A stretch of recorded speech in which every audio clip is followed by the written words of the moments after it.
Hello, everybody. Welcome back to Tower Casuals, the Destiny podcast. I'm one of your hosts, Corey Derrigan. Alongside me, as always, is the 15th Wish, Josh Finney.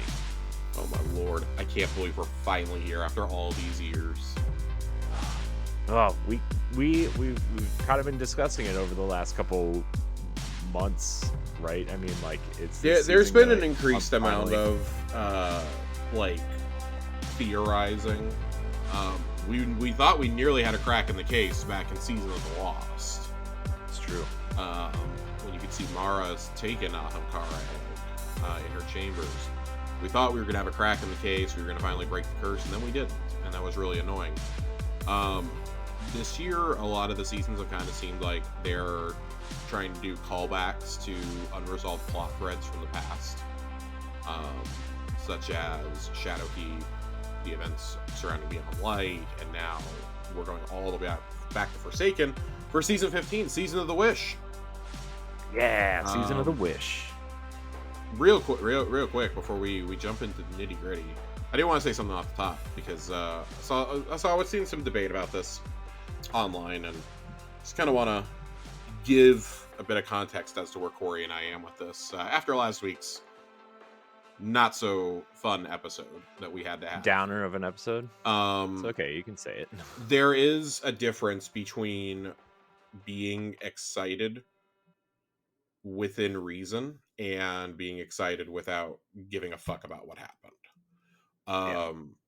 We're excited for the story beats that we are finally going to see play out. We are excited for next season and the PvP changes we're going to talk about in the TWAB today. You can be excited for those things, but you have to keep in context what happened to get to this point, that the developers who are there are not the ones who fired the devs who are no longer there. Personally, I didn't really understand when people were like, "Oh, I'm canceling my pre-order of the final shape." Like, I mean, man, if that's the stance you want to take, cool. I'm going to take down your gamer tag, and I'm sure I'll see you in the tower next June. But I think that, we can be excited, but that doesn't mean you stop holding Bungie leadership accountable. That doesn't mean that you stop making your voice heard and speaking with your wallet to a large extent. I think most of us already have the season paid for, so why would I not play the content I've already paid for? Right. Now, everything post season 15, that's a totally different story.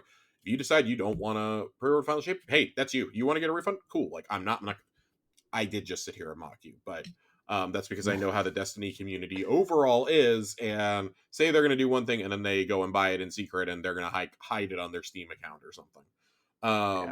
They're going to hide that in a bunch of porno games. Well, it's like when everybody was mad at Blizzard and saying they were going to boycott, and then Diablo 2 ended up being like the best-selling Blizzard, like the highest-selling Diablo game of all time or something up to that point. And I mean, I very much have the same stance there, though. It's like, yes, I can. Like, I personally chose not to buy Diablo 2 when it came out. When Diablo 2 Resurrected came out, that was right around the time of all the Blizzard controversies are starting, all the sexual assault allegations and sexual harassment stuff was coming out. They fired, the lead designers of Diablo 4 and the game director and all this. That's when, Rod was largely brought in to save the franchise, Yeah.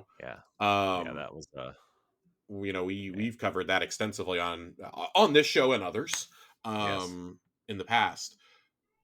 But like, I chose not to partake in Diablo 2 Resurrected over that. I still bought Diablo 4 when it came out, and it was a whole thing. Like, there was a bunch of debate around that this summer. Like, if you buy Diablo 4, are you saying that this is okay? And I'm choosing to see it as no, because I'm doing it and I'm enjoying the work of those who are still there. Yeah. Plus, like, I mean, I'm not defending or, accusing anybody of anything, right? This is like a neutral stance here. Like, you have to look at the people that are now in charge at Blizzard too. Like, Rod Ferguson seems like a stand-up dude, right? I mean, Joe Shelley, who's the game director of Diablo 4. Yeah. And so I mean, I didn't buy Diablo 4.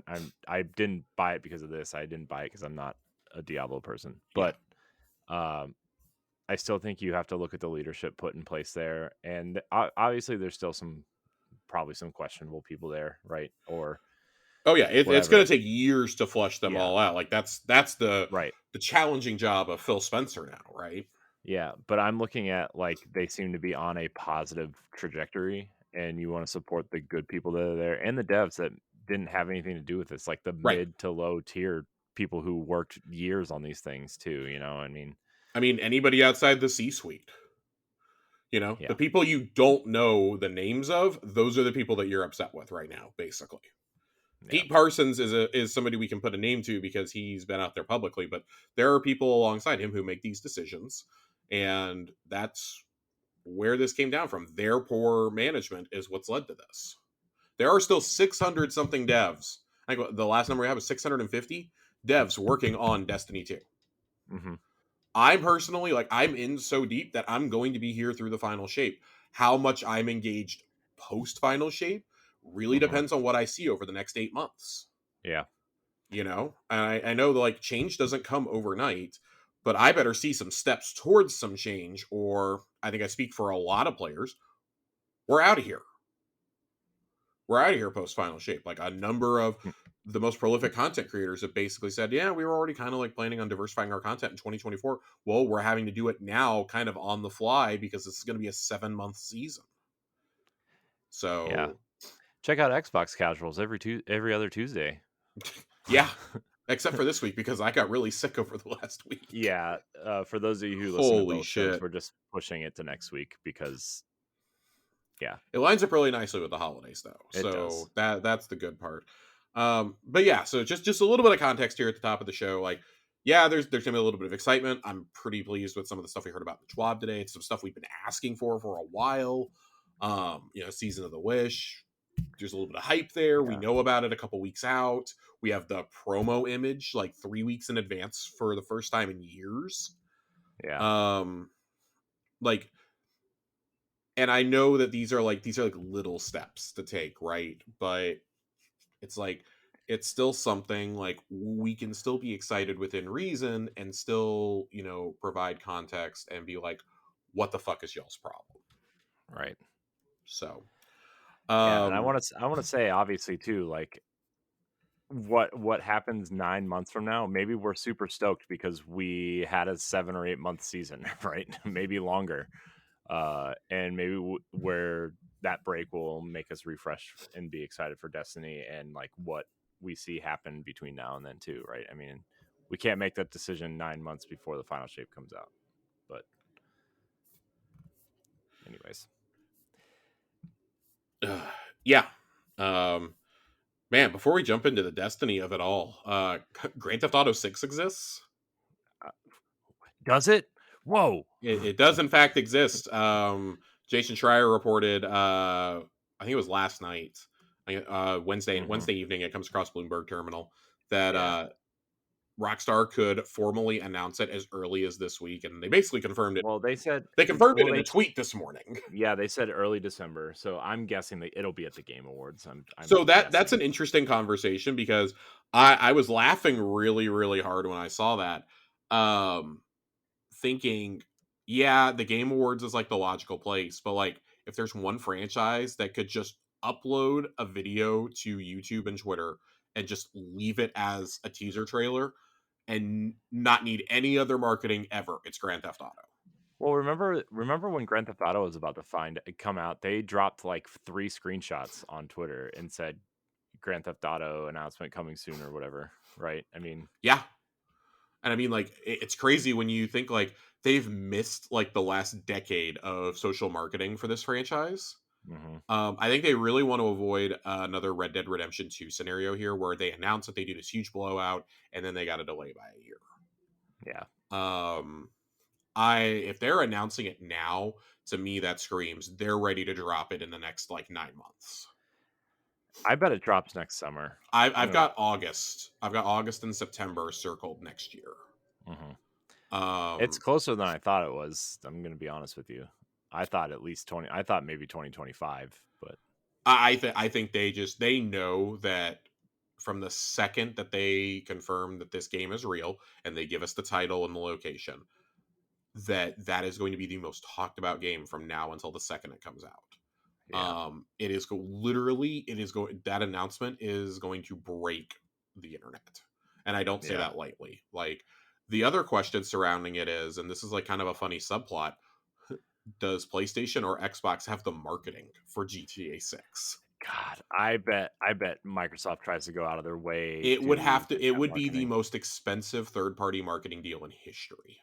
Yeah, except Sony already has, like, the Grand Theft Auto 5 deals in place, like, remember before PlayStation 5 launched or They whatever, they they were like, they "Log in do. and get $1,000,000 or They whatever." they, they do.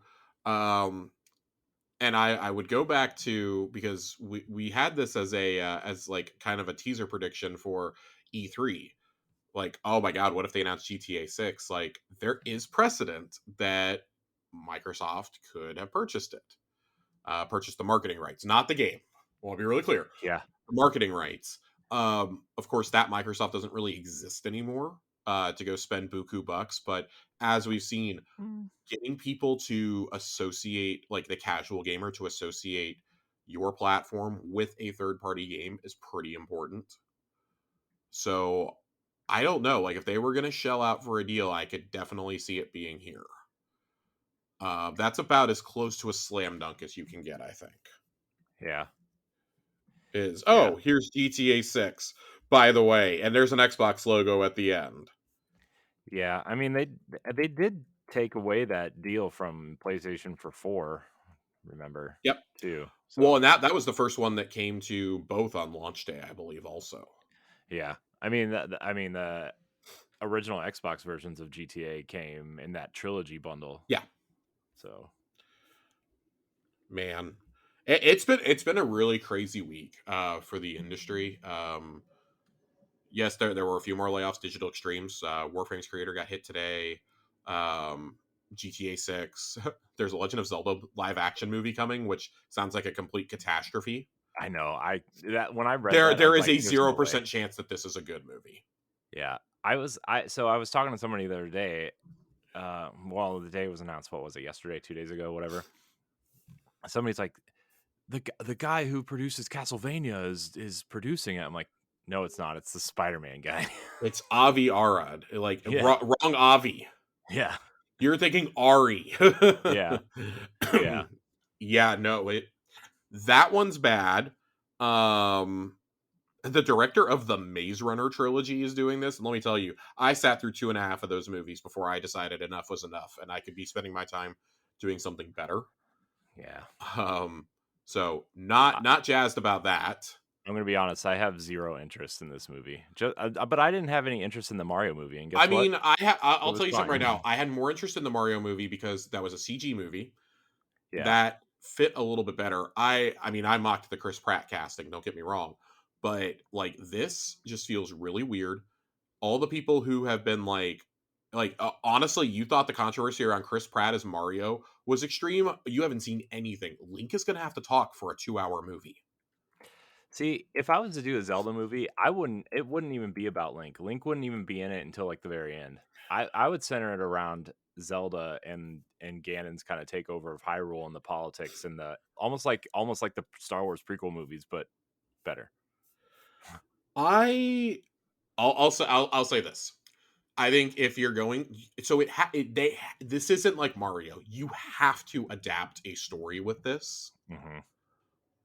It's the only logical one for me is to adapt Ocarina of Time. That feels like that is the one that most gamers, and I would feel like even people outside of gaming, are familiar with Ocarina of Time. That is the Zelda and the Link that they associate with. That Mhm. allows you to bring in Sheik. That you have the best version of Ganondorf that we've ever had. You get to bring Impa can be in there. You get the Gorons, you get the Zoras. The Deku tree is in there. There's no way you're doing this without the Deku tree. Yeah. Um, I think there's plenty of things you can do there. And you have adult Link. You have the oldest Link that we've ever gotten in the series. Yeah. That we know of. I think that Tears of the Kingdom and Breath of the Wild's Link definitely gives you a run for that. Yeah, but I wouldn't so that's the thing, though. I wouldn't do a live action version of Breath of the Wild Oh, you with Wind can't. You Waker. you I can't would you can't. so it's gotta be Ocarina. It's gotta be Ocarina because I think Twilight Princess is too controversial to, It's and too if you convoluted with the lore.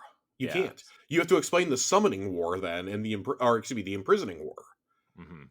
At least with Ocarina happens early enough in the timeline of the Zelda games that I think you can do it without any sort of controversy. You've got key things in the franchise like the Temple of Time, the Master Sword is there, Kakiri Forest is there, like I said, the Great Deku Tree. Phantom Ganon shows up in it, but like you can condense Ocarina of Time to a 2.5 hour movie easily, easily. Yeah. Um, you're just gonna, most of it's going to be spent with Adult Link, just straight up. And I don't know I don't even know who you begin to cast as these characters. Like I saw people go, oh, well, Ganondorf, the casting of Ganondorf's going to decide it. No, I think casting Ganondorf is actually probably the easiest of the three. Yeah. Get the rock, paint him green. There you go. Honestly, like casting Ganondorf and even Zelda is going to be pretty easy. Link is going to be hard because he's never been voiced before. Like Link is going to have to talk in a 2 hour movie. You can't have a Mhm. mute main character. Yeah. So This I is don't gonna know what's be, going to happen there. And if you do Ocarina, guess what? Navi is going to be there. God damn it. Sarah Silverman and her, Vanellope von Schweetz voice. There Oh you my go. fucking god! I would quit. I would quit. So, anyways, this all feels like a complete and total disaster. Um, who would you see as, like, Zelda and Link? so I think with Link and Zelda, you're gonna have to cast two different ones, right? You're gonna have to cast young Link and young Zelda, and you're gonna have to cast adult Link and Zelda. Um, whoever does Zelda, it's worth keeping in mind is gonna have to be Sheik also. Mhm. Um, I have no idea. I have no idea on Zelda. For Link, I think they're going to go for a reasonably well-known name here, and Mhm. it's going to be somebody who has a history with doing sci-fi fantasy. I can't believe I'm going to say these words. It would not shock me if Timothy Chalamet was a finalist for it Yeah, they're because he's done such a kick-ass job in Dune, yeah, they're gonna want somebody they're gonna want and that he's name a too. draw. Let's be honest. He's also a bit of a box office draw. Mhm. So help me fucking God, if it's Tom Holland, I'm definitely not watching this thing. Like that's gonna be another strike against it for me. Oh, man. And I have a really bad feeling that he's gonna be an automatic finalist. I don't know who you cast as Zelda. Um, and you're gonna have to use young versions of these characters too. So who knows? Um, we Man, I will don't like see what happens. I don't like this casting, but Florence Pugh is also a I draw. mean, I would fucking love that because she kicks so much ass, and she's also like not only does she kick ass, like Athletic. she's a genuinely incredible actress. Yeah, plus, like, she has that look where she could fill both roles Yep, too. yep.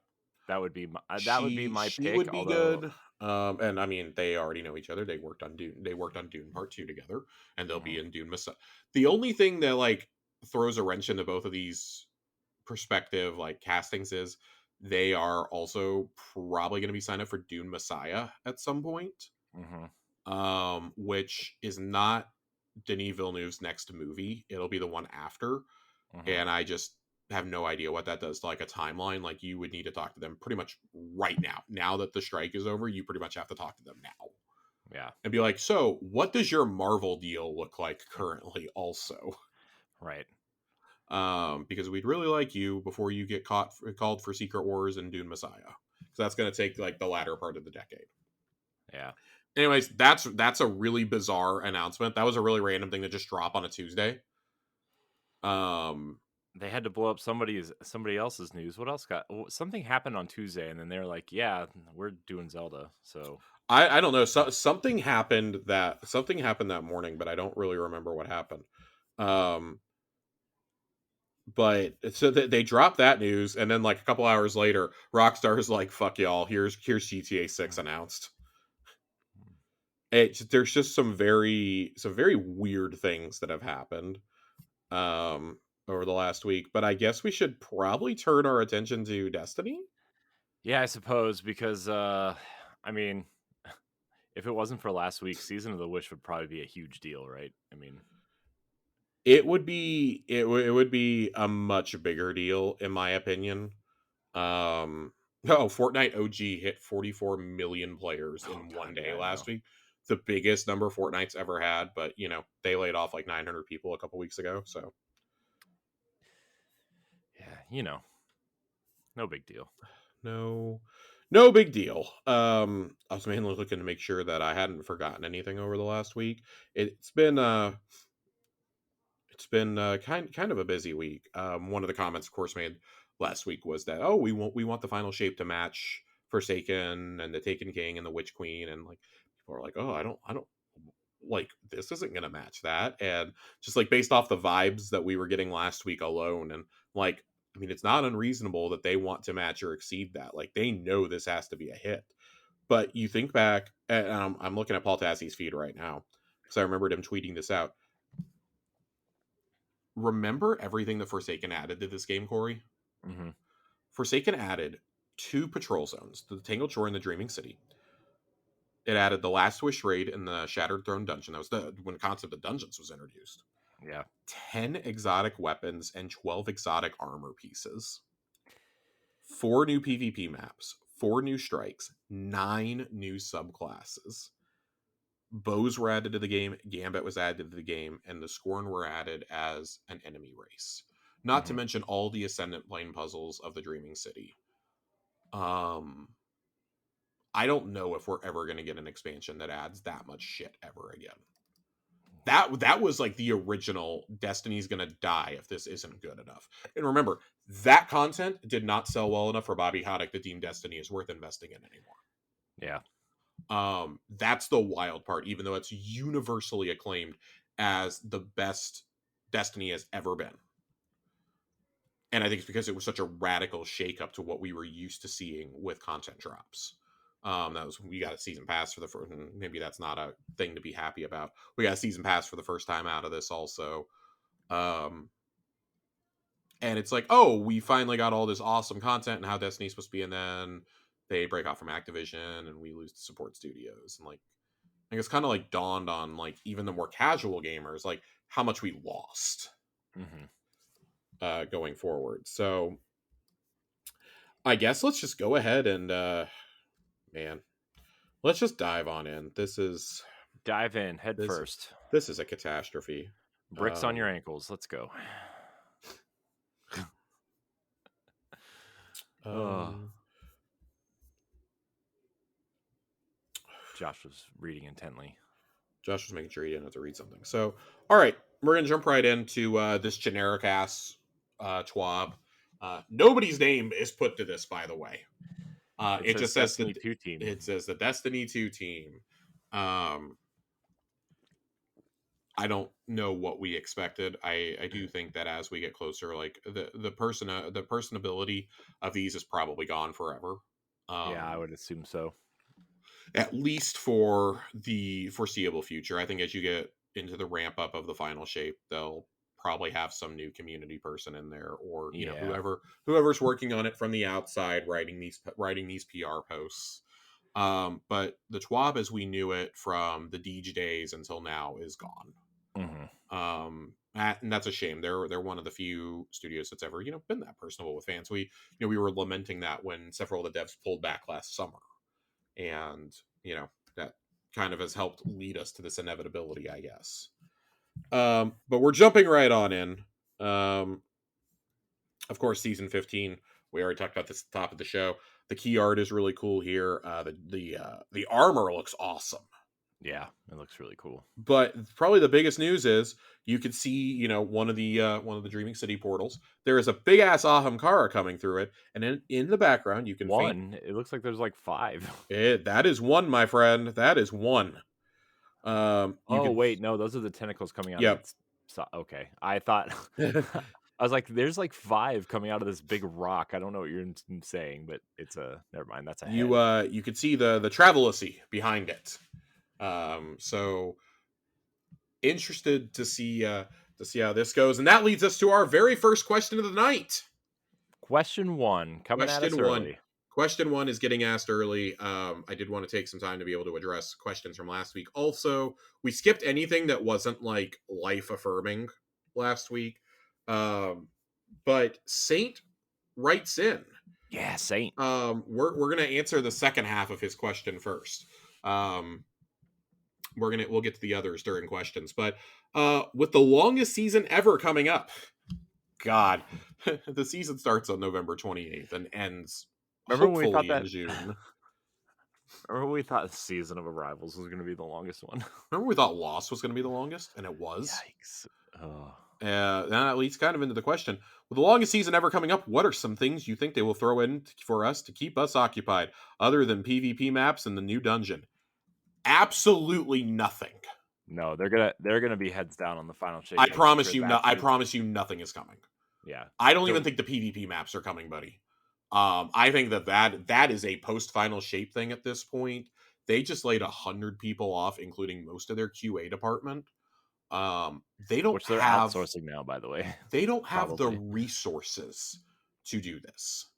And we kind of pointed out last week that at least with the other delays, that first one, you had all the stuff that was being vaulted, so everyone was rushing to do it. The community was really unified. And we were like, oh, that's not that big of a delay. That was like a 2 month delay, and we knew that was largely to line up with the new consoles. And we Mhm. all understood, I think, because it's COVID.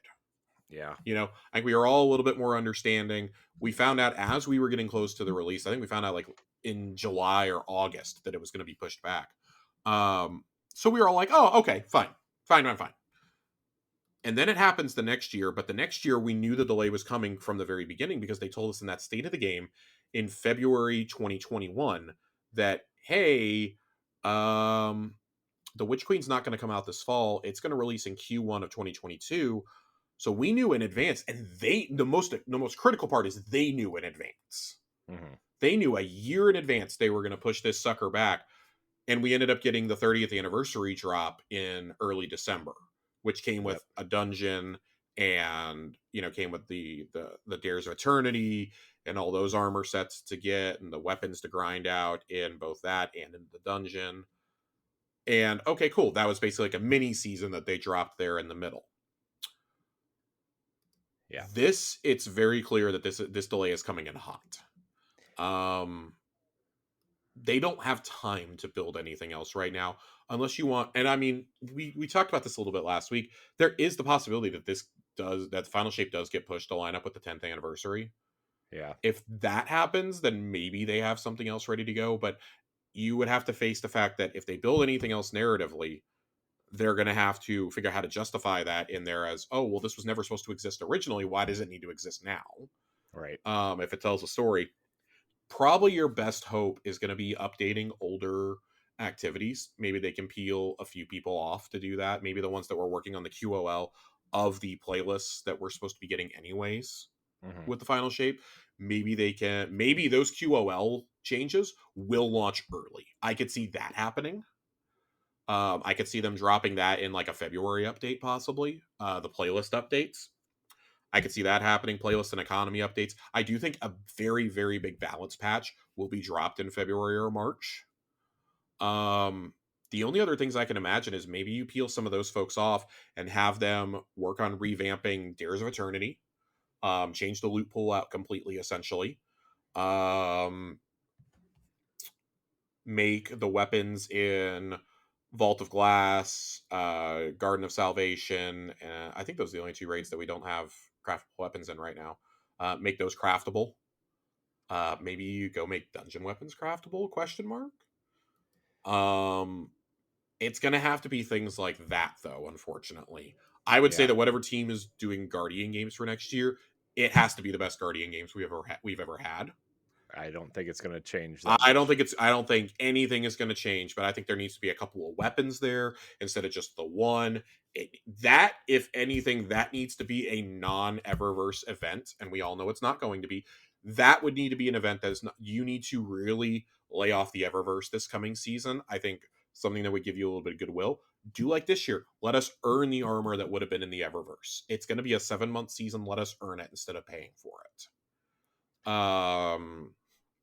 But realist, I mean, maybe you get the PvP maps, but I got the impression that was going to be a summer drop from that announcement. Yeah, I kinda got that So too. now I feel like that's going to be, oh, look what's coming as part of the final shape. Here's 4 new multiplayer maps. I would not be shocked if that was kind of folded in at this point. Um, yeah, Yeah. that's where I'm at. Man, I'm I don't know, man. That season's gonna be real long. I It's going don't to know. be real I mean, long.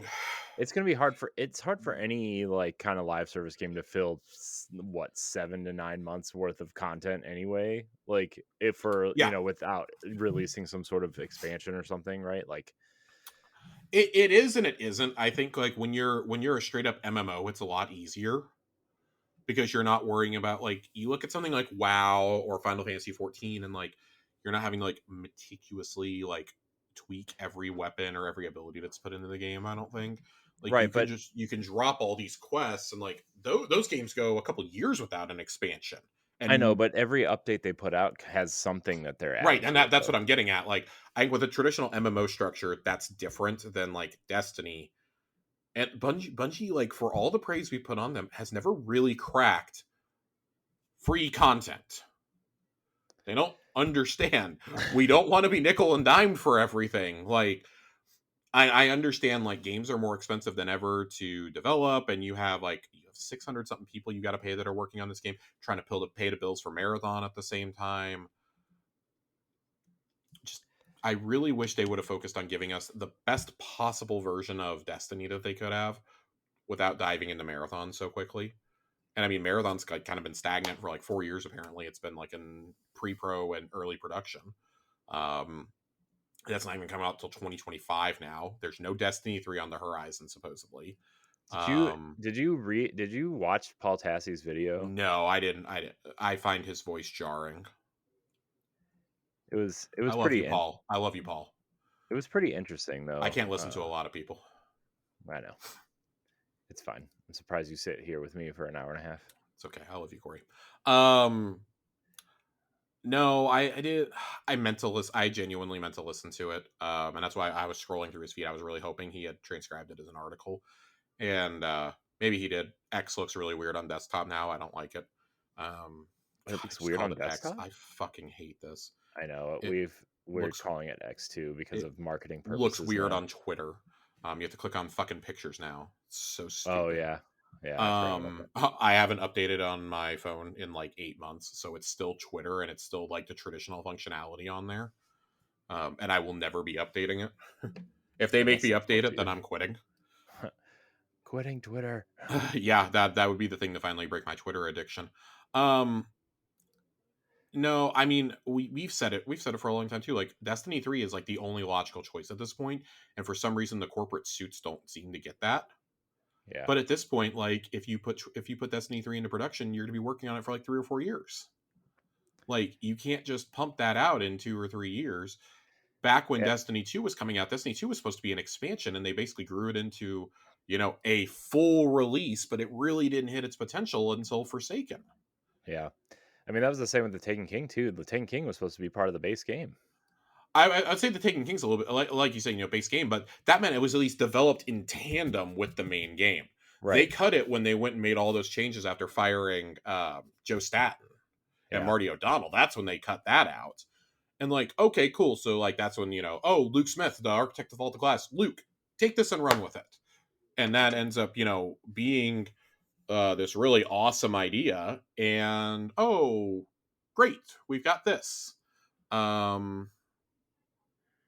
Destiny 2, you would have had a 2 year dev cycle, but Activision was like, no, no, no, you got to have an expansion out. That's what leads to Rise of Iron being cobbled together in like 9 months. And Man, it seems like when Bungie is pressured, they put out some pretty great work though, to be honest. Like, I mean, Halo 2, remember Halo 2 was a hot mess until like the last 6 months. Yeah, And Halo 2 is one of the most hellacious crunch stories I've ever heard. yeah, you've heard Joe Staten talk about that, right? Yeah, I mean, he was very clear with it in the lead up to Halo Infinite. When he was kind of reflecting on his time with the franchise, he was like, "Yeah, that whole thing was a blur." I mean, remember the original level that they showed us in the very first public demo didn't even make it into the game. I know. He was like, "Yeah, we were all just kind of hoping the game didn't break, essentially." Yeah. And That like when like they were demoing it, like it was running at like frames a second. Halo 2 ends where it does because they didn't have time to finish the game, essentially. Like Halo 2, every implication I've ever gotten from reading is supposed to end basically with the Ark being found, or with Truth finding the Ark, essentially. Is where it was supposed to end. And like, for the best, it did not end there. That would have been just as abrupt as an ending, in my opinion. And that leads to, you know, the one of the greatest sequels of all time in Halo 2, Halo 2 and 3 together. Bungie, when their backs against the wall, does produce some awesome content, and like that's why I'm not giving up hope on the final shape, because like I know the determination of the people that work there. But it should never get to these points. That's like the crux of the issue. So I don't know what you do to make this season engaging. I want to hear a little bit. I'm sure they're going to talk more next week's the last TWAB before we go on vacation and come back to a new season. So I'm really hoping that they talk a little bit more. But they said they were going to tell us their plans for this season, and that better be a big ass blowout next week. Is all I'm saying. Yeah. I'm not holding my breath. This cannot be a normal season, though. Episodes can't be moved up because that's going to require you to play the final shape. So you can't move those up. A couple of PvP maps, yeah, sure, that'll appease some of the population for a couple of weeks. But Ronnie raised this in the Discord last week. He's like, that does nothing for me. He goes, I don't play Crucible. That is nothing for me. Johnny's talked about this with me. You know, like, oh yeah, that'll be cool for like a couple nights, and then what now? Right. There's gonna have to be like bonus loot and things like that. And if this week's preview is any indication, that ain't gonna happen. So what do you do? Like, other than updating stuff that we've been playing for years, what can you do? Right. They don't have the money to outsource to anybody. That was the article I was looking for from Paul. Bungie apparently is in so much trouble right now, even being a part of Sony, that if they had not been bought by Sony, they would realistically be looking at a major crisis. Like they would be, the firings would have been significantly worse. They'd be looking at maybe like they would be having to sell at this point. Yeah, or that's how badly they've been mismanaged the last couple of years. Yeah. When you miss your earnings projections by 45%, like, people need to be fired, and not the people who got fired, by the way. No, you got to make leadership changes. Yeah. But I have news for you. I don't think Pete Parsons is ever going anywhere. I don't think he is either. Pete Parsons is not going anywhere. Jason Jones is not going anywhere. And guess what? These problems existed when they broke off from Microsoft. These problems existed when they broke off from Activision. And they're happening now under Sony. But they are getting like more and more frequent, like earlier on into their tenure with these publishing partners or owners, in the case of Microsoft and Sony. And back in the day, we were like, Microsoft, fuck Microsoft, we're all on Bungie's side, you know, this and that. And like, they declared their independence and all that bullshit, if anybody remembers that. Jason Schreier does a really good breakdown of it in Blood, Sweat, Pixels. And then they go and they're underneath Activision, and very much the same thing, also covered in his book.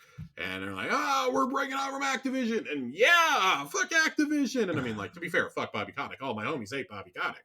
But, you know, oh my God. And then we were like, oh shit, they just lost Vicarious Visions and High Moon. Oh, maybe we should calm down here a little bit. Oh, man. And now, you know, with Sony, $1.2 billion for retaining employees, and that didn't happen. Which employees? This is just such hellaciously bad management. Yeah. I don't know how you come back from that, but that's neither here nor there. Let's dive into this TWAB. We've been going on for almost 40 minutes and haven't done the TWAB yet. Oh my God, we've been going for 40 minutes. Jesus 40 minutes. 40 minutes. We just spent like 20 minutes on Saints topic, and we had a lot of stuff to get out. The road to season 23, the Crucible Strike team. Okay, we don't need to do all of this. Let's talk playlists. We're gonna talk playlists first tonight. Playlists. One of the first things you'll notice in season 23 are updates to the Crucible menu. We are reintroducing a new 3v3 quick play node. Introducing a new 6v6 quick play node that consists of 6v6 party and relentless. Rotating control modes in a new 6v6 unranked playlist. Revising which modes rotate through each mode. Mm. The updated nodes will prioritize different matchmaking elements, integrate varied gameplay rotations, and some will host PvP events like Iron Banner or Trials. Here's how each node functions. 3v3 Quick Play prioritizes connection and latency, rotates through weekly modes, will start in Season 23 with Elim and Showdown. Trials takes over this node on active weekends. 3v3 Ranked, which I'm actually really stoked for the changes to ranked here, prioritizes rank for matchmaking, so skill-based matchmaking. But if rank and skill are widely different, it blends the two. Um, Effects, comp, division, rank, random playlist including survival and countdown rush. 6v6 unranked. So this is where people are fairly upset about this. Because it's taking away just classic control being up 24/7. Yeah, that sucks. Um I don't think it's that big of a deal, and we're going to get into it here. Why I don't think it's that big of a deal. Prioritizes connection, latency, and skill for loose skill-based matchmaking. So basically, skill-based matchmaking is essentially like all but gone in 6v6 now, um, because it's not in quick play at all. Um, Rotates through different variations of control. So control is always up, but it rotates through different modes, including regular control, checkmate control, sparrow control, and Sparrow momentum control. control. Wait, what is sparrow control? Well, we're going to get into that a little bit later. And then 6v6 quick play prioritizes connection and latency, rotates through weekly modes, consolidates party and relentless nodes. I would imagine that's your mayhem and your Yeah. Team Scorched and things like that. Like those are your. It's going to be Relic. Like those are your party modes Hmm. essentially. Um, those are your fun modes, and then Free for All, of course, prioritizes connection and latency. I've seen a lot of complaints about this from some of the more hardcore PvP players. I think Frostbolt especially was upset about this. Um, I think that this is a decision that was clearly made to benefit getting more casual players to come play Crucible. Yeah. And we've all gotten to the point where we've accepted you have to keep that part. That's the part that's paying to play your game. I'm sorry. Hmm. Like you want their money to keep coming in. You know, the rest of us, they know we're going to keep playing, right? Hmm. But you have to make, and I mean the general consensus across the board is Crucible sucks. Nobody wants to play Crucible outside of like the sweats. Yeah. You know, the sweaties. I enjoy playing it with friends from time to time, but Sweaties. I don't enjoy going in a 3v3 currently. Yeah. I do like the changes here though, and they go into more detail down here. So let's go ahead and jump into these. 3v3. Regarding competitive, we've decided to simplify it by reducing the number of game modes in the playlist, cycling between one deathmatch mode and one objective mode. As such, Countdown Rush is leaving labs and entering comp as the objective mode, and survival will be the deathmatch mode for season 23. So this also gives me hope that they can change these modes out between seasons. You're not always locked in like, oh, well, you're locked into this until the next major release. There you go. 5 seasons of Countdown Rush and Elim. The quick play node will rotate through Elim and Showdown for season 23. Rift is on the bench for now, but may return to the starting lineup in the future. We also plan to look at adding more game types into 3v3, along with potentially experimenting with testing rule sets and spawn changes for trials and comp maps. It's basically trials practice, is what 3v3 is turning into. Yeah. I mean, that Big makes fan. sense, I guess, if you want to, practice like a, you know. Yeah, big fan because the only way you can practice now is in comp. Hmm. Let me go play. Let me go practice in the unranked ones. You know, even if it's just me getting better as a person. Yeah. Um, 6v6, as mentioned above, the 6v6 unranked node will rotate through variations of control in addition to the original control. These variations are simply control with a modifier. The core mode rules remain the same, while the sandbox is slightly altered. By rotating modes, we're segueing into a future where we mix and match modes and modifiers and enable players to do the same. This is a long-term goal, and we'll talk more about this at a later point in time. I'm okay with this. Yeah. I like this. I like the explanation. Regular ass control is just kind of boring. It does feel like, um, so when they say party and relentless, that is, we've already talked that's, your, oh my God, the stupid cannons, the stupid cannons. That's what we're calling them. We're the Scorch Can. Scorch. Team Scorched. There we go. Mm. It took me long enough to fumble over it. Relic and Mayhem. But that also seems to indicate that Clash and Supremacy will probably be a part of this playlist as well. I'm interested to see what they do there. And then Sparrow Control. You were asking about this one, Corey. One of the Sparrow Control. rotating control modes is Sparrow Control. It's control, but with sparrows. We made the bug the feature. We hope you'll enjoy it on select weeks of Season 23. Keep an eye out for a unique medal that will only be attainable during those weeks. This mode's playlist maps will be curated and weighted towards larger maps. I think this is just a way to like make it more fun. Yeah. It's probably just going to be regular ass control, let's be honest. But with sparrows. It's no Sparrow Racing League, though, Josh. Thank God. God, you want to talk about something that if it was already built, you could just slot into next season? There you go. Checkmate. I like this.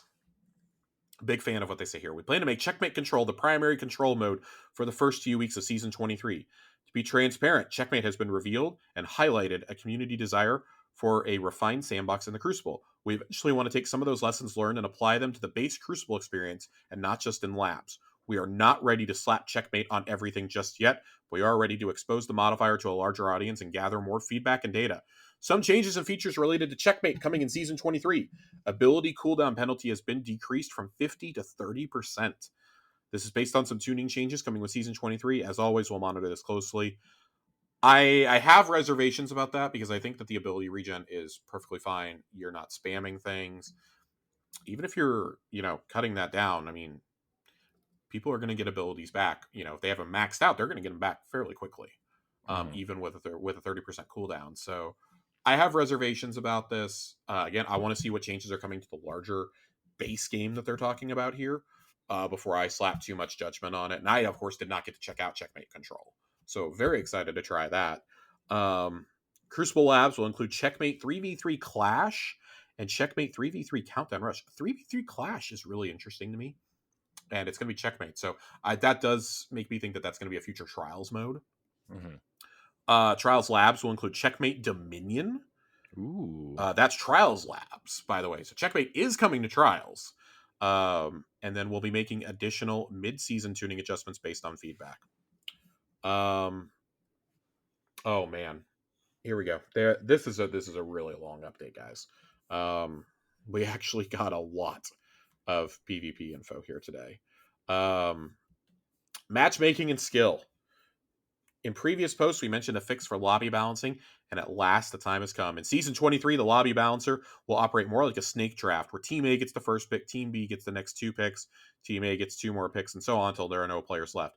Fire teams can sometimes throw off the balance of the lobby. While the system attempts to resolve that as best as possible, there are edge cases where the balance will not be perfect. We'll be keeping an eye on this going forward, and we'll look to improve it where we can. Regarding skills, starting in Season 23, we'll be able to tune our confidence rating per playlist. Confidence is a way of measuring how sure the system is in a player's demonstrated skill. The more matches a player plays, the more confident the system will be in determining your rating. Sometimes the system is so confident it won't budge, or it takes a lot for it to budge. It just knows how good you are relative to your peers based on how you've played. That's not always true, though, is it? Sometimes players have off days. Sometimes they want to play off meta. Sometimes they want to play an alternate class that isn't their go-to. As such, our plan is to tune this confidence rating so that skill rating has more variance from match to match. As of now, we're only targeting the control playlist. With these changes, we hope to allow for a wider range of skill in lobbies while maintaining match fairness.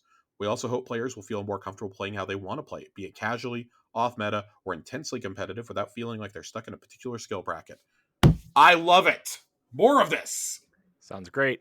I want to see how this goes in control. And I do think that, like, with them saying they're only going to deploy it in the control playlist at first, does make me think that if there's a mid-season patch that comes, which, spoiler alert, it's 7 months, there's going to be a mid-season, like, huge patch. I do think that they will expand this out to maybe the other unranked playlists. There's no reason why this can't go to the fun playlist and, like, maybe to that 3v3 unranked. No reason why it can't take those. I wouldn't be shocked if they deployed this in Iron Banner either at some point next season. Map spawning.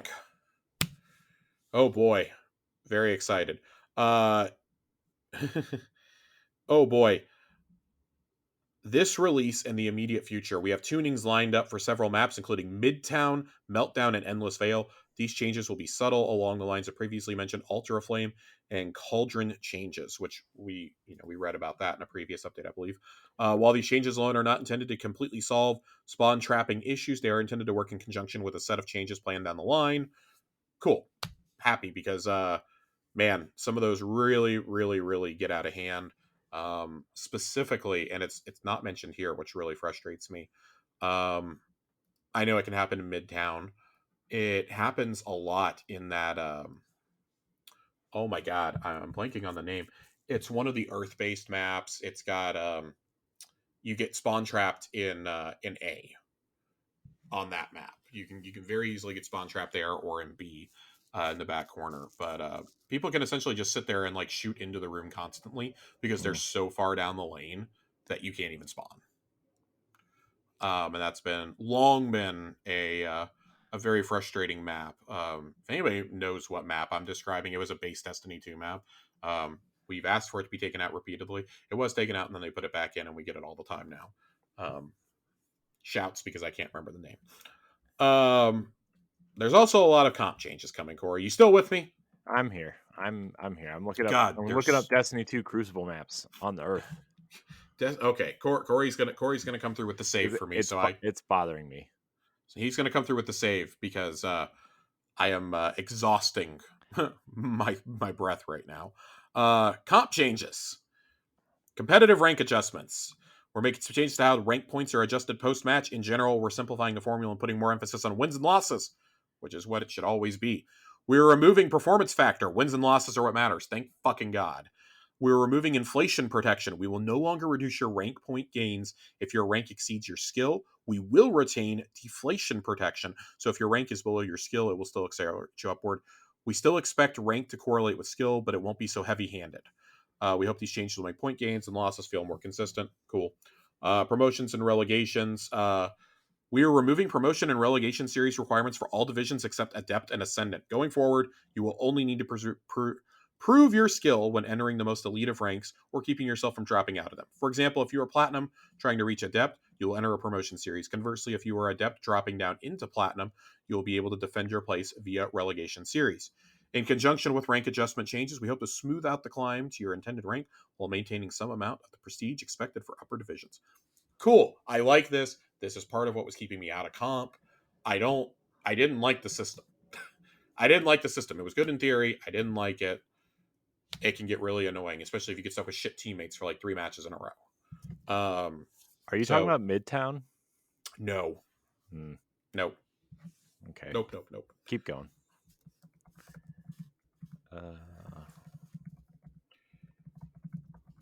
Now I'm looking it up because it's bothering me. I'll know it when I see it. Destiny 2 game wiki is going to save us here. Rusted Lands. Rusted Lands. Nope, not Rusted Lands. It's not Rusted Lands. Dead Cliffs. Dead Cliffs. That's what I'm thinking of.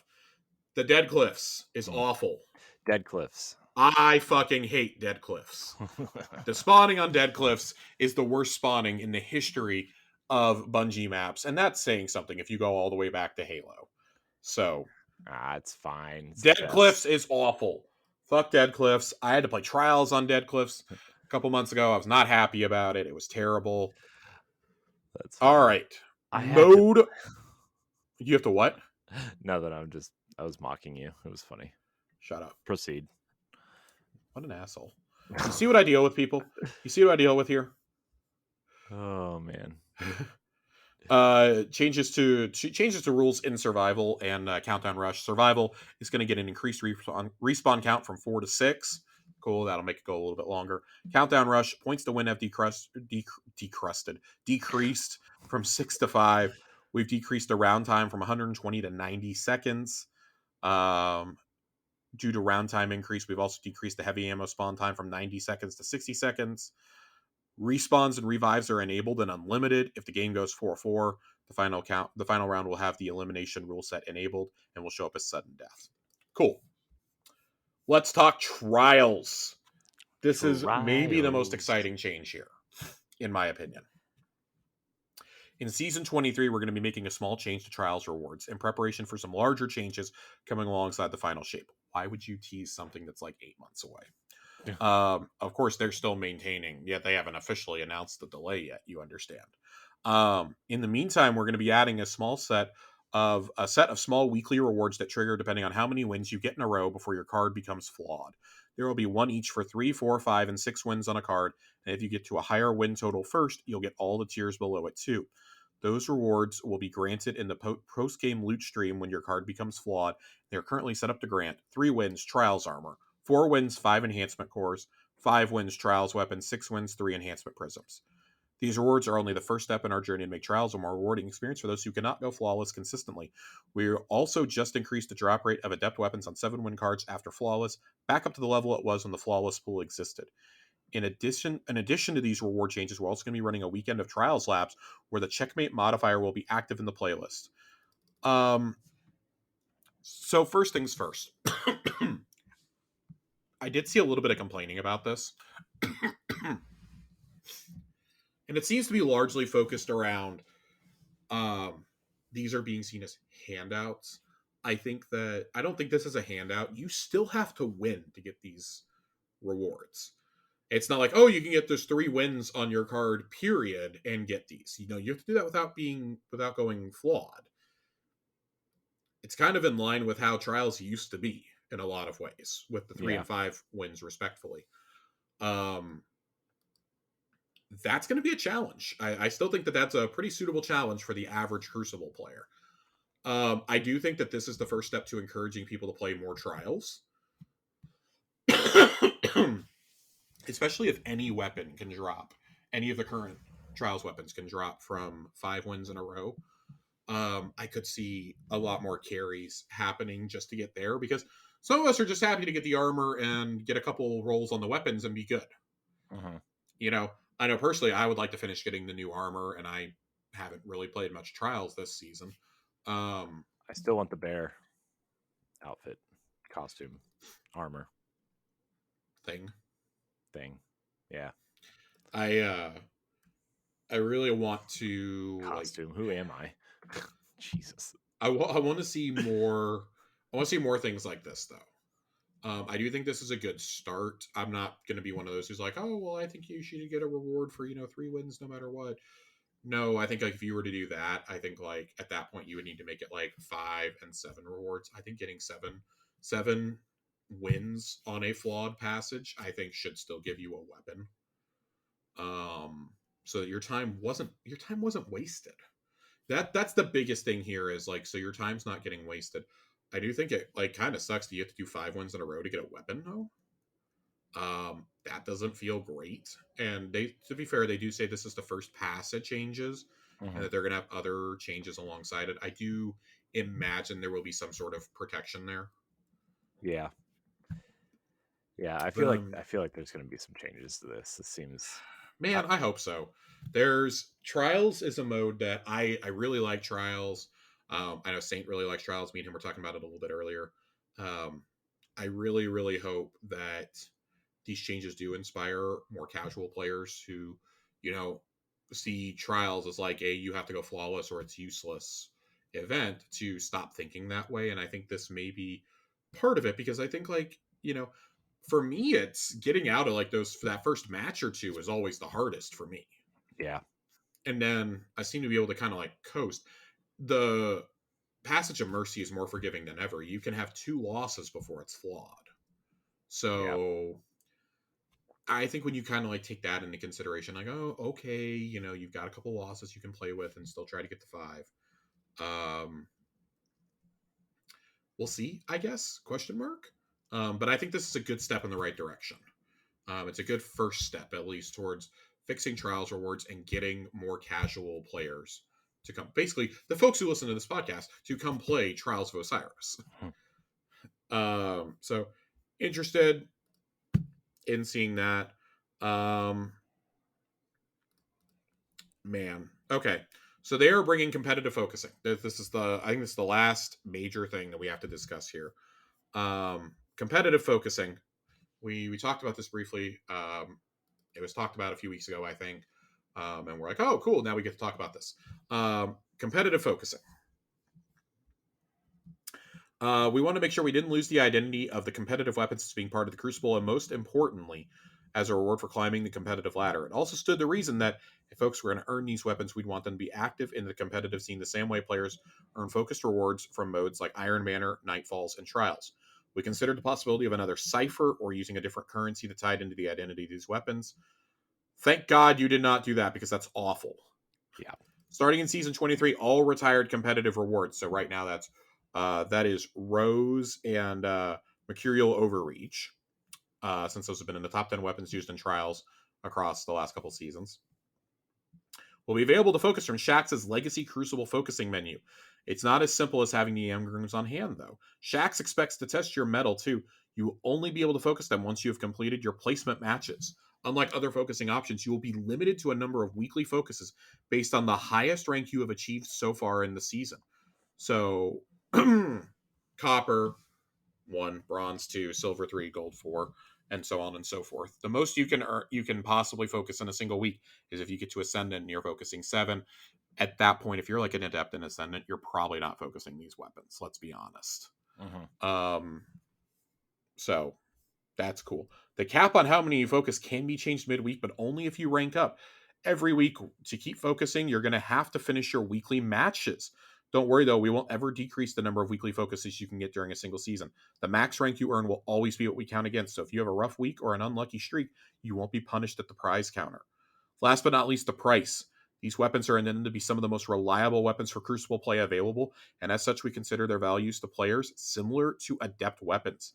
Since Guardians are already committing themselves to regular engagement and competitive play, the going rate for focusing these weapons will be 3 Crucible Engrams and 25,000 Glimmer. I don't think that that's bad. I want to be really clear. Like, you are playing a ton of Crucible if you're trying to focus more than a couple of these weapons a week. Right.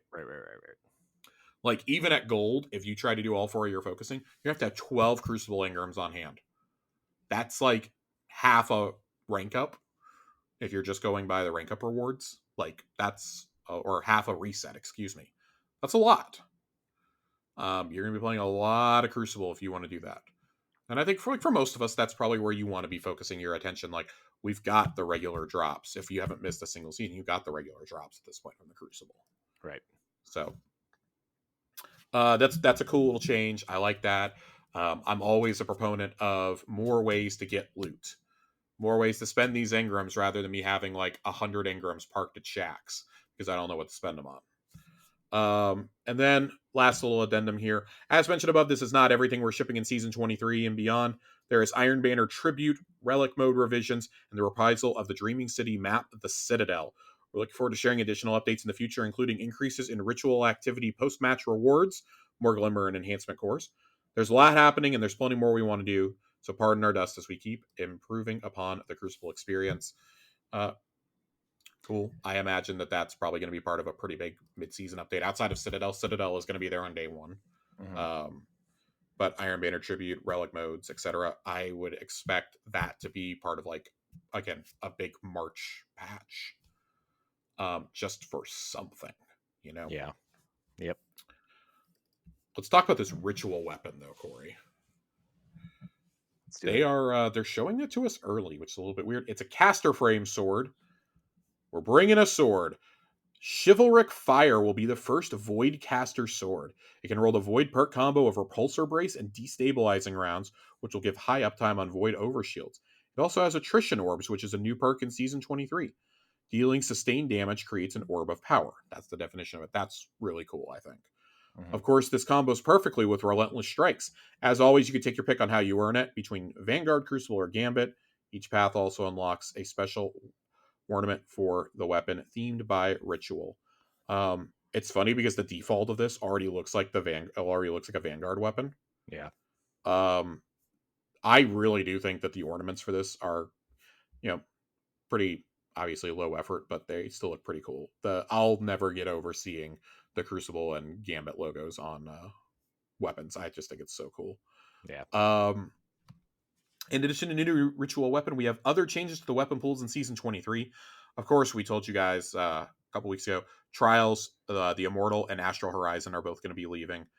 But, and this is where I was really excited. This is myself and Johnny got very excited over this. The Incisor Strand Adaptive Trace Rifle is coming to Trials. I'm Trace so rifle. excited. We are getting a legendary Strand Trace Rifle before a legendary Stasis one. I love it.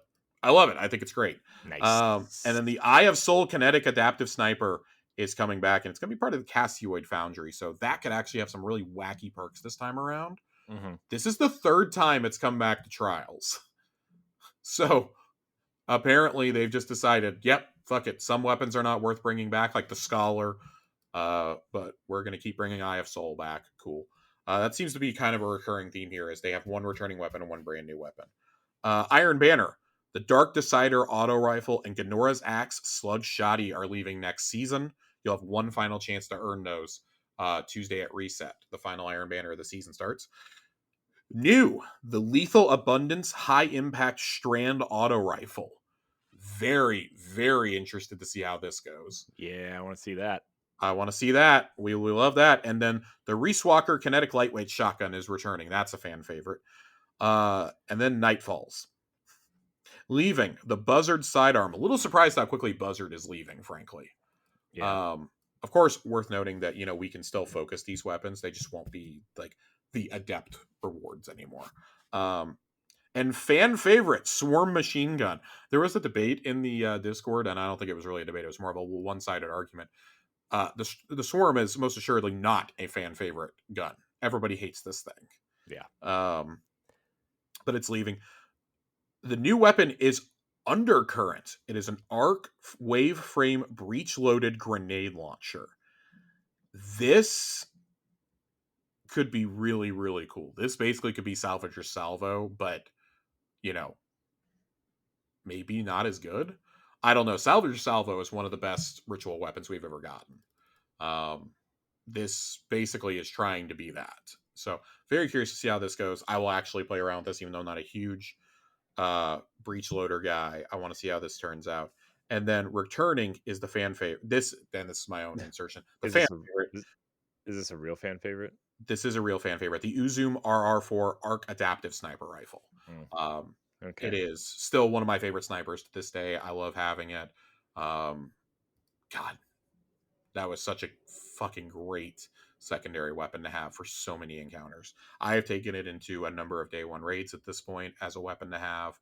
Very excited this is coming back, presumably with new roles. Nice. Obviously, Festival of the Lost is gone, and I think that actually kind of does it for the TWAB this week. Yeah, we don't have any more. We don't have any more TWAB this week. No more. Oh man, dude, I'm really concerned about this long season, man. I'm extremely concerned, and not as oh, I'm kind of concerned about this. No, I'm actually concerned. This game is going to bleed players. There is not nearly enough content. No. It's going to be bad. No, I'm concerned for the studio and the state of the game, and yeah, I mean player count. If we have another year half as good as this year, I mean, nobody's going to be playing in March, April, May. I mean, so my problem is, I actually don't think I don't think that Season of the Deep or Season of the Wish, not Wish. God, that's going to be hard to not accidentally stumble over. Witch and Wish. Whose idea was it to put those two back to back? God, Pete Parsons. God. Fuck Pete Parsons. Too soon? Nope, not at all. I do think that's I think that these last two seasons have actually been really well done. And when I say the last two seasons, I mean Witch and Deep. Deep, maybe not as much, especially in how the story gets padded out. I didn't really enjoy it in that season. That was really annoying. It was really 4 or 5 weeks of story. Yeah. And I've said in the past, I'd rather it be a short story and us just get to grind out the activities. But I really like the roguelike elements that were introduced. I loved deep dives. I thought that was really cool activity. The salvage missions were whatever. But I really enjoyed deep dives and the roguelike elements to it. I've loved the Deck of Whispers this season. I'm not somebody who likes arena modes, so Altars of Summoning didn't do a lot for me, but I thought Savathûn Spire, the first like 15 times you do it, is a cool activity. Mm-hmm. There weren't nearly enough secrets to discover in it for me to keep me coming back. But I think that the inspiration was there, and more importantly, I think the story has been there the last 2 seasons. Oh yeah, dude, the story of the last 2 seasons has been great. Like we've had to me, we've had fairly underwhelming loot pools in all 3 seasons, but I do still think that there is a path. I have to see what the plan for episodes is before I'm like, oh yeah, we're gonna be dead. Wish basically has to nail it in terms of story, in terms of activity, in terms of a loot pool. They're gonna have to do like bonus red border weeks, which we've seen them do in the past. They're gonna have to do things like that. They're gonna have to do these various things. Double drops are gonna have to be a regular staple, I think, for playlist activities. Do a double drop on each week that you have a new weapon in the pool. Right. Double trials drops would be a really cool thing to see. Just saying. Um, there are things you can do to keep this community engaged. It's just you're going to have to accept that at a certain point, those things you're going to do to keep the community engaged is what you're going to be doing to keep your most dedicated players engaged, not to suck the money out of whales or free to play players. You're going to have to gear it more towards, okay, we're going to do some Crucible stuff because that's what a lot of people are playing. Okay, we want to do double GM drops this week. We want to do, can you imagine like double Gambit drops? Like, there's various things you can do there. Um, so I want to know what the plan is though, and it seems like we're not going to get that until at least at best we're getting it next week. At worst, we're not getting it till after the holidays, Right. which really scares me because we come back from Thanksgiving, we've got 3 Schwabs before we go on Christmas break. Right. And that's 3, maybe 4, maybe we get 4. I'm looking at my calendar right now. I think One, it's 2, we got 3. 3. We'll have 3. Yeah. We'll have 3, and that last one's probably a nothing burger. So you really don't have too many more spaces to do it. Like frankly, I think we need a state of the game post, even though we just had one back in August. I think that we need another one. You got to formally announce this delay. And I feel like the delay is something they're waiting until that first Schwab after the season starts to announce, which ironically, like we may or may not have an episode that day. It may be publishing a day early. Of course. Shocker. I want to dive into some of the questions that we have, though. We have a lot of questions. We have a couple from last week, and we have some from this week that we want to go through.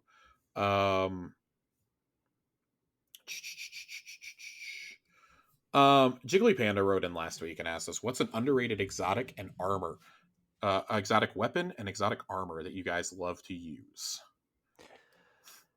Exotic weapon and exotic armor? Yes. Oh my gosh.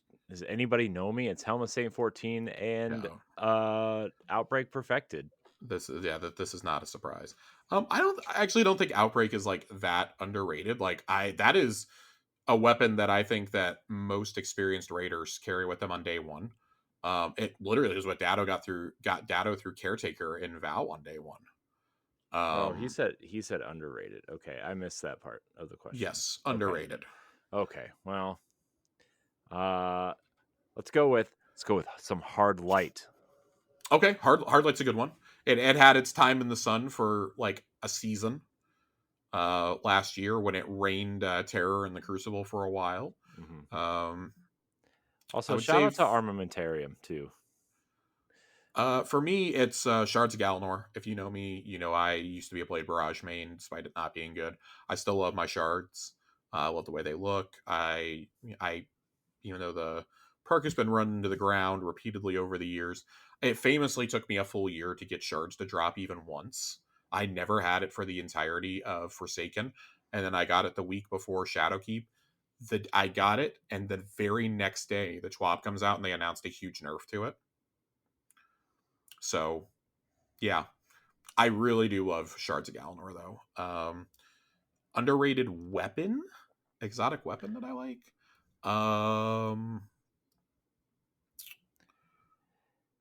I'm inclined to say Tommy's matchbook, even though I don't like using it, just because it's a Tommy gun, and I think that's hilarious in Destiny. I wish they would do like a 1940s gangster armor set.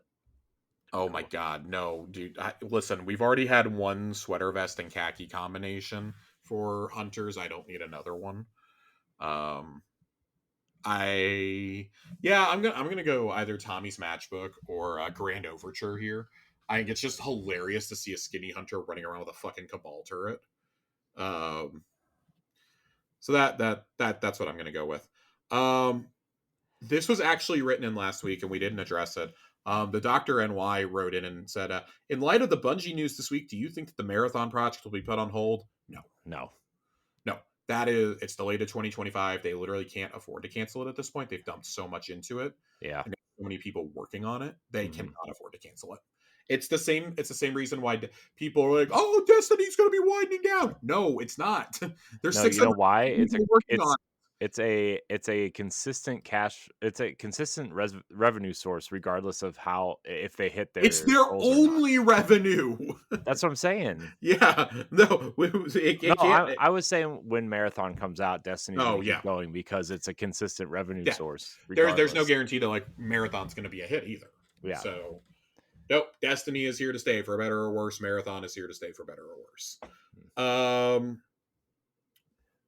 Speaking of Marathon, what are some other extraction shooters besides Tarkov?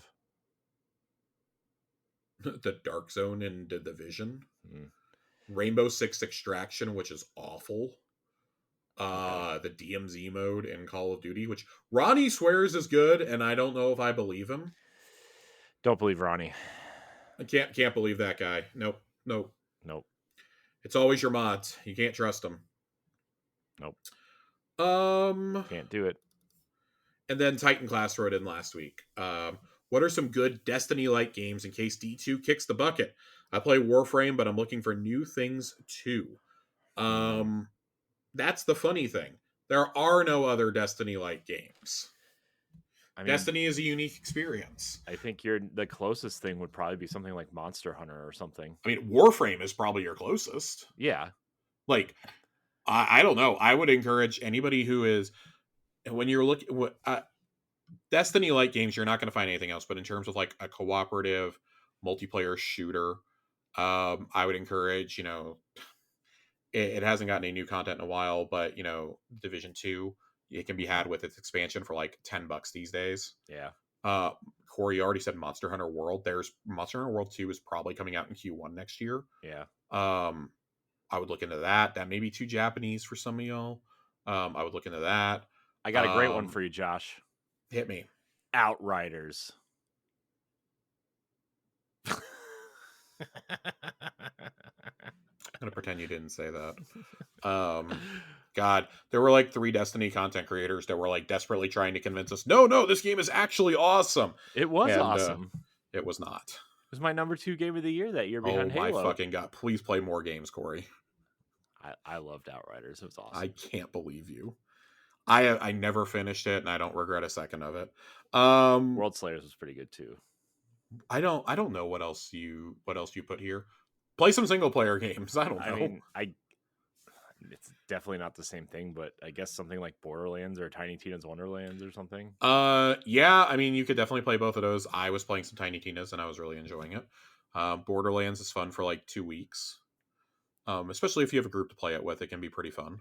Yeah. Um, I mean, I there's don't no know. raids or anything, but It's hard to find that game that can scratch the Destiny itch. mhm. I will definitely say that it is difficult. Nothing else really blends a shooter and an RPG together. I think that's part of why we all keep sticking with it, despite how much nobody hates Destiny more than Destiny players, right? Like it's Mhm. that old joke. Like I've said it about Star Wars fans for years, right? Nobody hates Star Wars as much as Star Wars fans. Yeah. Um, it can be applied here, right? Like we're going to complain and then we're still going to play it because there's nothing else quite like it with the gameplay, with the lore, with the weapon suite, with the modes, the raids, the crucible, the gambit of it all. You know. So, and also, have you all tried the finals? It's really fun. I did not play the finals beta. Hmm. I agree that I think it looked kind of cool. The whole like AI voices deal really like threw me off though, and maybe not want to try it. I didn't mind the explanation we got, but I think a game like that, I think, could actually harness AI really cool to have like AI kind of shoutcast the matches in real time. Yeah. I think that could actually be really cool. Yeah. But you know, So Josh, I pulled up a list from thegamer.com. oh god. 20 games to play that are like Destiny 2. I want this list is it's terrible, but I want you to give a thumbs up or a thumbs down. Well, I guess that'd be terrible for audio listeners. A yes or no, I guess, would be fine. All right, hit me. All right. Number 20 on this list, Outriders. Oh god. 19, Deep Rock Galactic. Okay, Deep Rock Galactic is not a bad game. I didn't say it was a bad game. I said Destiny like. I mean, I don't know if I'd agree with that, but it will scratch that multiplayer itch for you. I'll agree with this one over Outriders. I'll put it that way. Oh man, Outriders is awesome. Play Outriders, everybody. Support People Can Fly. Give me number 18, Corey. Void Bastards. I have not played Void Bastards. Heard good things about it. It's a roguelike, dude. It's not. Why is this on this list? Number 17, World War Z. No! This one, 16 is even worse. Splitgate. Number 15, Alien Nation. Oh my god. Number 14, it's getting worse, Josh. Risk of Rain 2. Okay, so I could see how you would be into Risk of Rain if you're into Destiny. I could see that reasonably. But I don't know that I would put it on this list. 13, Doom Eternal. 12, Apex Legends. Oh god. So like if you're trying to like get that competitive and like 3v3 thrill, I could make the I know plenty of people who have played a lot of Destiny and really went on to love Apex. So it fits better than most of the other games we've read. Yeah, 11 actually makes the most sense, except the game wasn't good. Anthem. Oh my! There's no. When was this list published? Well, within the last year, because Outriders is on it. There is no way this person is actually making an argument that you should play Anthem. There is no humanly possible way. September 27th, Josh, it was published. Of this year? Yeah. Oh my god. Continue. Okay, I gotta scroll back down. Here we go. We're in the top 10 now, people. Yep. Number 10. First of all, it's Destiny 1. You can't put Destiny 1 on a Destiny-like video. Oh my god, just continue. Also, continue. Also, the thumbnail in this article for Destiny 1, they used a picture of Forsaken. So I want to point that out. I don't think anybody at thegamer.com plays Destiny. I don't think so either. Borderlands 3. Okay. I agree with Borderlands 3. That's number 9. Number 8 is Monster Hunter World. Okay, yeah, we literally just gave that recommendation. Number 7 is Tom Clancy's The Division. Sorry. I mean, that's probably the game that has come the closest. That and Warframe are probably the two that have come the closest. All right, we're getting back to bad. Number 6, Halo 5. Halo 5? Yeah. Not even Infinite? No. Not even Master Chief Collection? No. Not even ones that Bungie themselves worked on? Nope. Halo 5? Mm-hmm. Really? Yep. The one that made a lot of us quit the franchise? Ladies and gentlemen, I am drinking Halo Infinite Gamer Fuel right now. It is back in stores. Top of the show. I'm still saying it again. I'm drinking it. It's a vintage 2007. I described this the Pappy Van Winkle of Mountain Dew in the Discord earlier this week. World Jukebox did not like that comment. He said I was wild for it. I am a little wild, let me tell you. Yeah. Even I will not tell you to go play Halo 5, and I'm drinking a fucking Halo soda right now, okay? Man, I wanted to like Halo 5 so much. We all wanted to, Corey. Dude. And then it came out. Dude, I remember I was looking so forward to Halo 5, and that morning I woke up to go pee at like 6 o'clock in the morning. And you saw the reviews. I saw Ryan McCaffrey tweet out like a terrible thing about Halo 5 and then the review, and I was like, oh my god. I was so heartbroken, and I didn't even have the game yet. So I saw those same reactions, except I had bought the special edition console, which I had been given a week early because of the pre-install for the digital copy. Mm-hmm. I was more crushed knowing that I now had to look at this Xbox for the next however many years. I'm very happy that the next year the Xbox One S came out. I bought one and immediately gave the Halo 5 Xbox to my girlfriend. Immediately. Just to get it away from me. And then we moved in together 2 months later. It's back. It was back, and it wormed its way into the bedroom instead of in the living room. No. Oh yeah, not great. And it had the special sound effect for when you turned it on. It was really cool. I was really, really frustrated with it by the end, though, so I just sold it to GameStop. Oh God. Corey, hit me with the rest of this list. All right, number 5 is Warframe, which we also talked about. Yeah. What the fuck are the top 3 then? PlanetSide 2. No. Titanfall 2. Killzone Shadowfall. No! And no! You are trolling. There is no way Killzone Shadowfall is number 1 on this list. It's not. It's number 2. Number 1 is Diablo series. Okay, so Diablo really did scratch the loot itch for me, and the multiplayer itch, it really did. But fucking Killzone Shadowfall? Yep. No! Mm-hmm. No! Go play Ghost of Tsushima! Go play, oh my god, what's the fucking game? Any of the modern Assassin's Creed games you could go play. No, it was the PS5 exclusive that came out like 6 months after the launch. It was from Returnal? Go play Returnal! Returnal should be on this list instead of Killzone.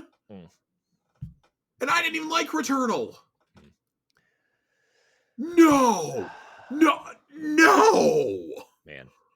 Oh my god. The gamer has some real Screen Rant vibes going on over here.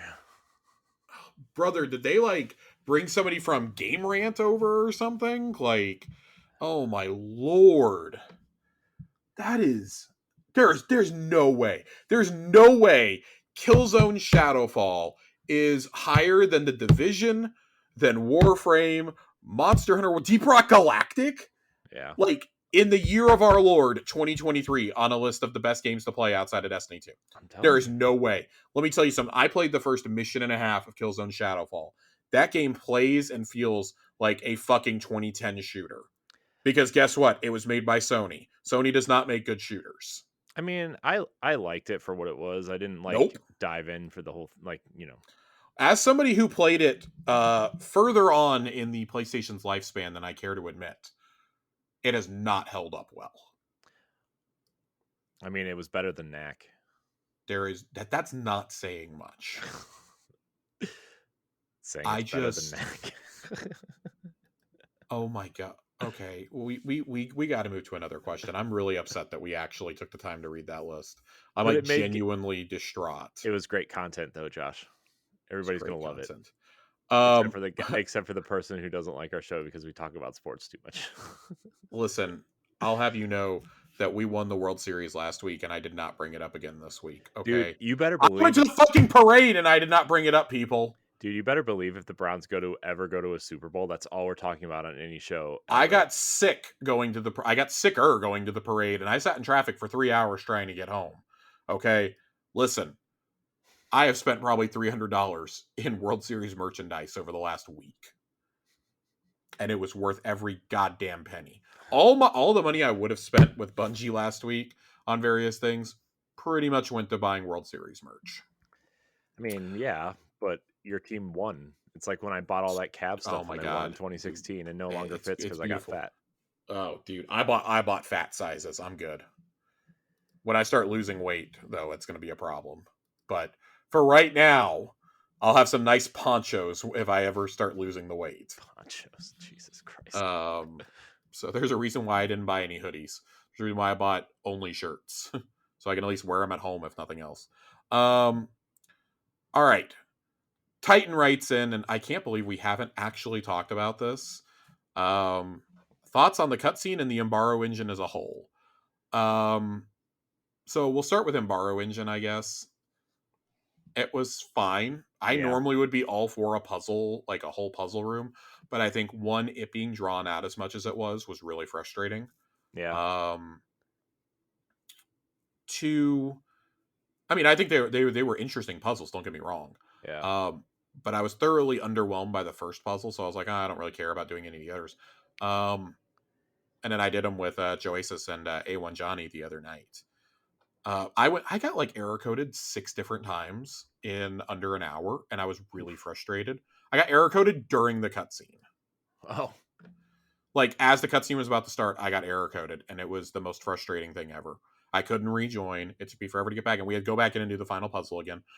I will say, I think the final room is awesome. That is a love letter to the puzzle solvers of Destiny Past, of Sleeper Stimulant, of Outbreak Prime, of the Corridors of Time. This is a huge love letter to all. I mean, to Outbreak Perfected. Also, like, it is a huge love letter to exotics like that. And it's kind of a bummer that this doesn't end up giving an exotic.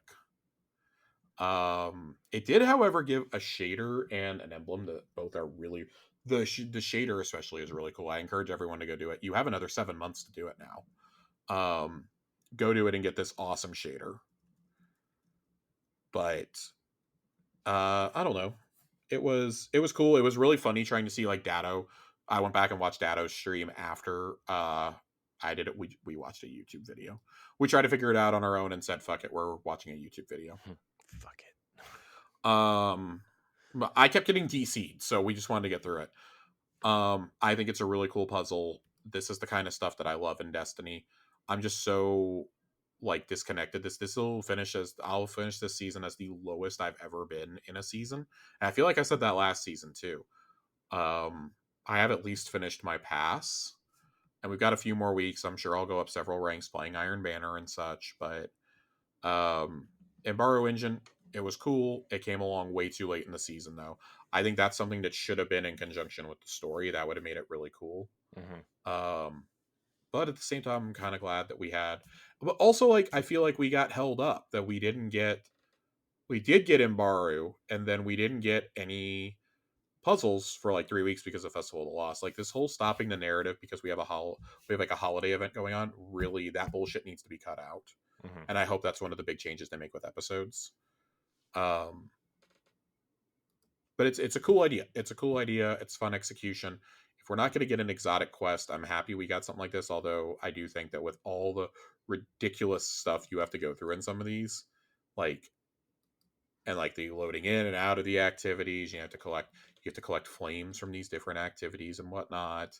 I do think it should have awarded something Mm-hmm. at the end besides just but a really bitchin' shader is enough reason to go do it. It's the bone. It's the Yeah. bone shader, which is really cool. Corey, you have any thoughts on this? It was fine. I'm with you. Like I don't really have anything to I would add. have loved to have like discovered some more lore throughout this, maybe. Yeah. I do want to say like not that it was as bad or as difficult, but it gave me some real like remember the butterflies from the Infinite Forest that you had to like unlock a puzzle for or whatever that you had to shoot No, them? I don't actually. I did not play Curse of Osiris when it came out. My Was it memories of Curse of Osiris, even when I finally played it, are like very minimal. Oh man, like nobody solved it until like a couple weeks before. Well, I guess like maybe like 2 or 3 months after, because they had some event. This was before like proper seasons. Everybody, if you didn't play then, but yeah, man, it was like this puzzle, and I think like they ended up having to give. Well, I think they gave influencers hints and stuff of where to go, and I think Datto was the first one to uncover it, and it was So I don't months. remember any of this. I remember Niobe Labs though Mm, with Black Armory. I mm-hmm. remember that, and that dropped on a holiday weekend, and that's why, ladies and gentlemen, that's why we don't get drops on holiday weekends anymore because they thought somebody would crack it in the first day. Yeah, 4 days in, and people were slowly losing their minds. yeah. Niobe Labs, still, even once we had the solution, still one of the hardest, most elusive things to do outside of like a master raid. Not even a master raid, outside of like a day one raid, I would say. Yeah. Um, the cutscene was fine. I think it's like we all kind of knew where this was going to go. I think once we saw the Ahamkara egg, I think Mhm. it's really goofy that the Guardian sees a pattern in Savathun's wings. That's the ultimate Deus Ex Machina moment. It's like, okay. Mhm. This is kind of goofy, but like we kind of had to get there at this point. Also, it establishes that the Guardian is just like smarter than everyone else. Yeah. Because I love the Era season. It's like, oh, the 15th Wish, and it's like, Era, shut the fuck up. You've seen Sabathu just as much as us, and you didn't notice it either. So I think that's a really hokey explanation. Whatever. I'm hopeful that this leads to some really cool stuff, though. The cutscene is like 40 seconds long, and I think after you've seen the graphic of Season of the Wish, it's like, oh, this was really underwhelming because Bungie fucking tweeted it out 2 hours after it went live. Yeah. That is a. I have a lot of problems with that. So you went from not promoting things to promoting them way too soon. Right. At least like give people a chance to like who were asleep, at other time zones to wake up and do it, or who were at work to get home and do it. There is nothing that you gain from not tweeting it out at the next daily reset. That's all I'm going to say. There's nothing that you gained from letting the community lose their minds over this themselves and revealing this like on Wednesday morning at daily reset. Yeah. So cool idea, cool concept. Really curious to see how this plays out. Ahamkara wishes basically work the same way as wishes in Dungeons and Dragons do, which is you have to be extremely specific because something bad is going to happen. Like cosmically, something bad's going to happen. So little interested in that. I did like that Ikora brings up the great Ahamkara hunt. Yeah. As well. And now knowing that we're going to go into a whole Wish season and we're going to go into like a 7-month season, this does give me some direction on where to go for lore. I want to do some Dreaming City lore. I want to do a lot of Ahamkara lore. Bife has a 4-video series that's going to be coming out. I think it's already started coming out on Ahamkaras that he was already planning. Yeah. So that's cool. Glad that he's going to have that. I would definitely encourage that as a resource. We're going to go over some on this show. But yeah. Tiger Jesus writes in, what are some of your favorite movies or TV shows based around wishes? Based around wishes. I don't know. Based That around wishes. Disney's Wish is coming out. Yeah, is this like some sort of like meta commentary on it? I actually am really stoked to see that. Yeah, it looks better than some of the other stuff that's been. I'm very excited to see Chris Pine as a mustache twirling cartoon villain who sings, and his name is Magnifico. I actually know somebody who got to see it at a press screening the other day, and they said it's actually really good. So good. I'm glad. And I trust this person, so very excited for that. I would say in terms of wishes, I mean, like it's like a lot of Disney shit, right? Like, I'm gonna give a really generic answer, but Pinocchio is one that comes to mind for me. Specifically, Disney's Pinocchio is a movie very near and dear to my heart. I personally think it's probably the best animation Disney himself ever did. Yeah. It has some of the most beautiful just animation. You could show me that, and I would be hard pressed to tell you it's from the 30s, late 30s, early 40s. We're missing a very obvious one, Josh. What are we missing? Aladdin. Robin Williams is the genie. That's true. Aladdin is a good one. I mean, also another classic. Brave. I don't think I've ever finished Brave. Oh, it's good, not great. I would say a solid 7.5. A lot of Disney movies. Bruce Almighty. I'm gonna Bruce Almighty. Yeah. I'm gonna go Shrek 2 here. I'm gonna go Shrek 2. There's a lot of wishing that goes on. They steal the fairy godmother's wand, and they use the wishing potions and whatnot. Yeah. Hey, it's all worth it for the holding out for a hero sequence at the end of the movie and the giant gingerbread man. It's all worth it. Puss in Boots is great. The DuckTales movie. Oh, the Treasure of the Lost Lamp. Yeah. Let's go. Yeah. Let's go. That's a classic. In regards to TV shows, like, I don't know. Are there really like TV shows centered on like wishing? Or am I just like completely blanking here? I wish I had an answer for you. I'm gonna look some up. You look some up. I'm gonna move to the second question here. I'm going to move to another question. Jiggly Panda writes in, what's your thoughts on Gamer Fuel? I was too young to try it when it first came out, but man, it's probably the best Mountain Dew ever. That's because it is the best Mountain Dew ever. It's definitely the best Mountain Dew ever, man. Dude, when you stand in line for Halo 3 and you bring home that Master Chief helmet and a 12 pack of Game Fuel, man. A 12er. Yeah. Yeah. I'm talking about like it's fucking Natty Light over here. Yeah. Oh man. No, there's a reason why I have publicly begged for this to come back, and that I was just straight up elated to hear it was coming back later this year. I have been waiting since I found out in the summer. I'm stoked. I'm very excited. I wish this was a permanent flavor.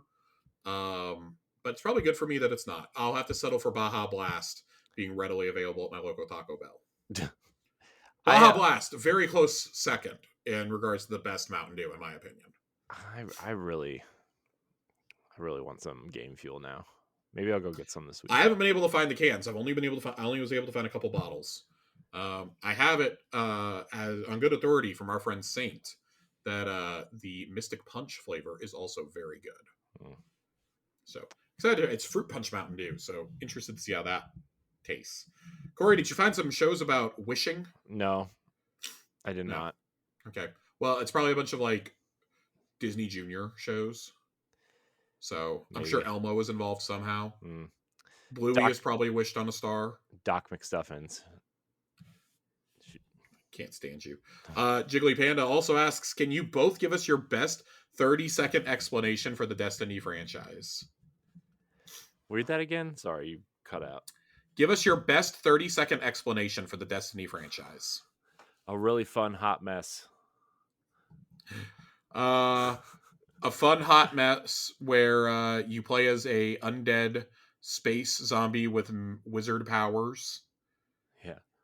You fight aliens, dragons, robots, undead aliens, more undead aliens, aliens with a sword, and you kill things that are skyscraper sized. In other dimensions sometimes. Also puzzles. Yeah. Also puzzles and cookie baking. And candy collecting sometimes. Indeed. Saint asks us, who do you think is going to use the wish? The Guardian, the Vanguard, Eris? It's 100% the Guardian. Yeah.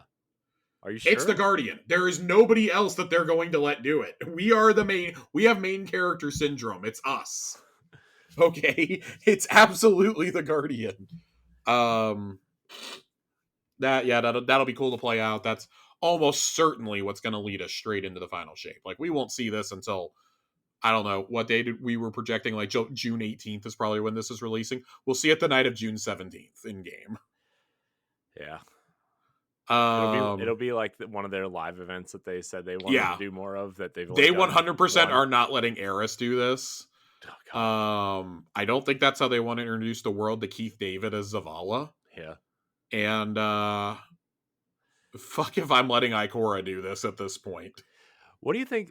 Speaking of Keith David, what do you think they did to catch him up on Zavala's storyline? What do you think they gave him? They sat him down with a "My Name Is Bife" recap of Zavala. They just showed him the hour-long Zavala video from Season of the Haunted. That's a like genuinely. I'm not even trying to be funny. I actually think that's what they did. Yeah. And they're like, you can watch the YouTube archives of all the cutscenes, but only seasons 18 through 22 because that's all we got right now. All right. And then our last question of the night also comes from Saint. With the PvPW that came out today, are you looking forward to anything like the legendary Strand Trace Rifle? Yes. Yeah. I actually am. Like, as I was saying during it, I think that a lot of these are great changes. I'm actually excited for the control rotator, personally. Mm-hmm. I understand why some people aren't, but I think especially in a long season like this is probably the time to do it. I could see them going away from it in the future, though, because I think just enough people will be vocal about it for them to change it. But if you were ever going to do it, a 7-month season is the time to do it. Sparrow control sounds really wacky. I don't really want it to be a permanent mode, though. I'm fine with it showing up like once or twice a season, but anything more than that, and I can see where that gimmick is going to get really old really quickly.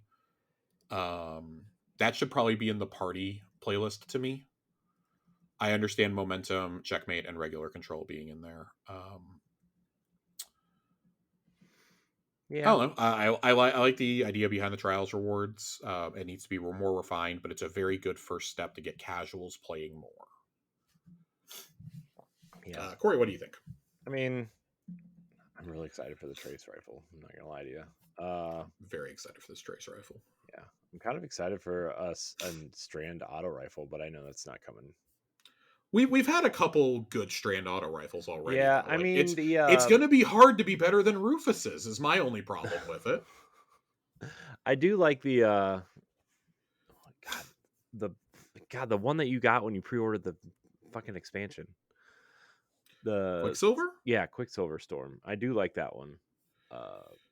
But obviously you have to grind for the catalyst to get that to be strand. And we already have Perpetuous. Yeah.